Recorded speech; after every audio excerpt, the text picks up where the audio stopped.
Stephanie Zambra, congratulations on an incredible career. I'm sure to make the decision to retire is a pretty tough one to make. What was it like for you, and why do you think now is the right time? Yeah, look, obviously it's not something that I decided last minute. It's something I've been thinking about for a while. I probably thought about it at the start of the season to give it one more year. You know, that was kind of the plan. Obviously, as the season started to go through, it started to become more of a reality that was coming up, and it was obviously second thinking about it again. You know, that way thinking, do I really want to do it? But I think the last couple of months, I just thought the time is right. It feels good. You know, I have enjoyed my time with Rovers. I think one of the biggest things for me was to see women's football go to a stage where girls were being paid to play here in Ireland, you know, and that was a big step, I think, and I was happy to be part of that with Rovers. The training's been brilliant. I probably feel as fit as I've been in a long time, you know, in terms of fitness, and that was probably the temptation to keep going, you know, but I think the time was right. There's a lot happening, obviously, away from football. Myself and Dean been building our own coaching company for the last couple of years, and it's gone in the right direction, and we're just trying to take on opportunities now, and I just felt the time was right. Yeah, Dean, your husband is here today. Obviously a massive support system with him, with your family. How important has that been to have that support to go on and make it and do what you've done? Yeah, huge. Like, honestly, I can't put it into words really. It's even writing the statement for social media was the toughest thing I've had to do. Like, they've been brilliant. Obviously my dad years ago, my two brothers, my sister, my mum. My dad brought me everywhere, like travelled around the world to watch me playing for Ireland, came to every tournament, going to every part of Ireland for trials and training sessions and all. So without them, I definitely wouldn't have stuck at it, you know. And I think I said last night in my post that my dad always kind of told me to be myself, to keep practicing my technical skills. And obviously with the Puskas goal, that kind of came good in the end, you know. He always told me to try and be different and try and be that type of player. And obviously when things didn't go right, he just told me to keep smiling. You know, he was always there to be kind of that backup support too. And then obviously later on then when I met Dean, I was very lucky, you know. I met Dean when I was 18, and some boyfriends might have been a little bit more, stay here, I want you to be here with me. I don't know if that's a good or a bad sign that he wanted rid of me, but like he pushed me to go and be a professional. He understood. And he said, yeah, he got it. Yeah, obviously Dean's dedicated his life to football with the League of Ireland too, so he knew what it took to be a professional and to be have the right mindset as such. So yeah, he was brilliant and has continued to be brilliant. Obviously the last couple of weeks have been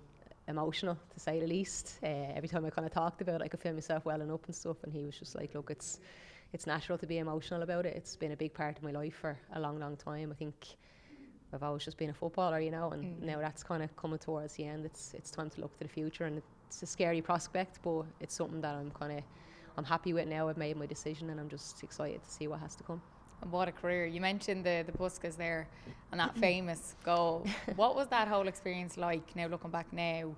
And obviously meeting the likes of Messi, Ronaldo, all of that, but then also the pressure that comes with that. Yeah, look, I spoke earlier to a few of the guys. I think the Puskas was mental, like just the way it went. Like, it was, I never expected to be that well known in Ireland, for anyone to know my name, for anybody to want to do an interview with me or anything like that. You know, obviously I was always just focused on being the best footballer I could be, and that just shot off. It was mental the way it went. Obviously for it to then obviously it went viral first, and then it got nominated, and there were so many people wanting to talk to me, so many people wanting to do interviews, all that sort of stuff, and that was not something I was used to, you know. It was crazy. And then after that, obviously having been at the heights of the Puskas, then I think people like scrutinise your career as much as possible. You're in the spotlight now, you know, that way. And I think everything I done, like if I had a good game, it was the greatest game I've ever had. If I had a bad game, I was a terrible footballer nearly, you know, that way. And that's just the way people looked at it, because you're in the public eye. You have people who probably never seen you play having an opinion on you as a footballer, or don't know you having an opinion on you as a person. So that was something that I found hard to get used to, you know, to be in the public eye and to have people kind of commenting on me and talking about me as if it's a weird, I can't explain it. It's just a weird feeling to have that happen. But thankfully everything has been quite positive. I think everybody got behind me in terms of the goal and everything like that, and the podcast and the voting and all that, which is great.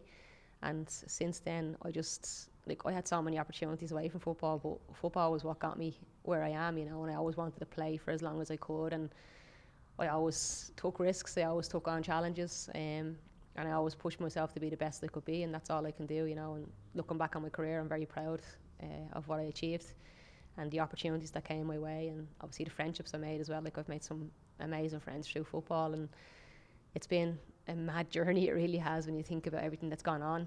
But I've had a good career and I'm happy with what I've achieved.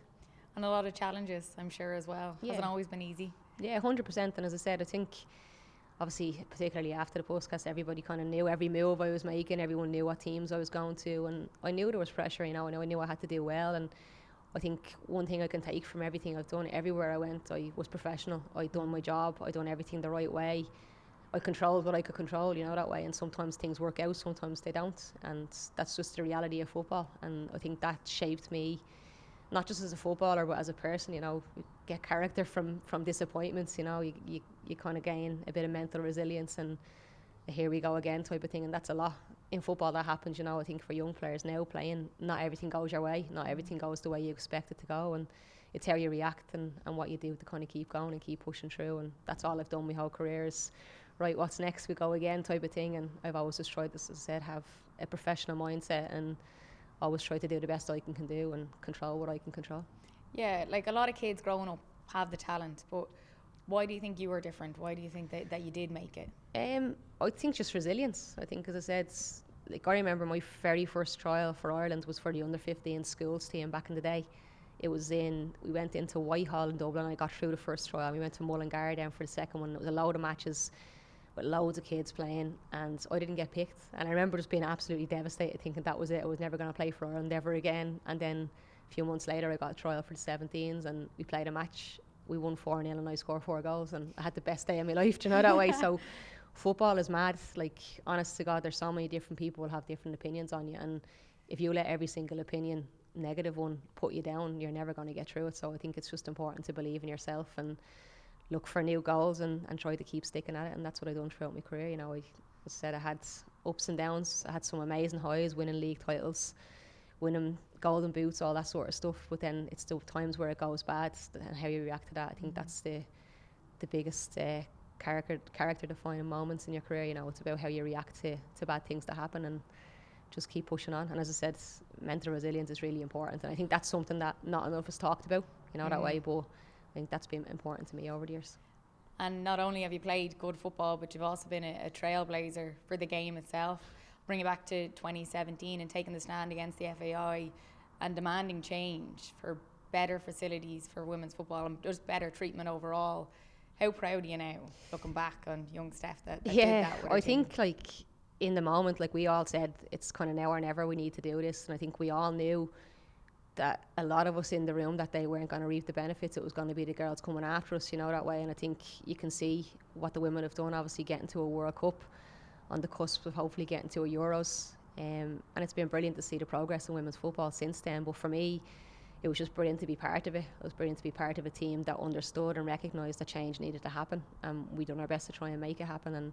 And thankfully, as I said, it's moved on a lot since then. I think the girls currently playing now have a job to keep pushing the boundaries and keep making it better for younger girls coming through. But it was just brilliant to be part of a team that felt that passionately about it and wanted change and wanted to see women's football progress, and I was just glad to be part of it.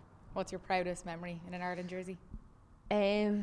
My debut, I think. I made my home debut in Cork in Turner's Cross, and I came on as a sub and scored a late winner. So obviously as a striker, scoring goals is something I love to do for Ireland, and there's nothing comes close to the feeling you get when you score for your country, particularly in a game that you win. So definitely that's probably one of the biggest ones for me. Stephanie Zambra, thanks so much, and thanks for all the memories. Thank you.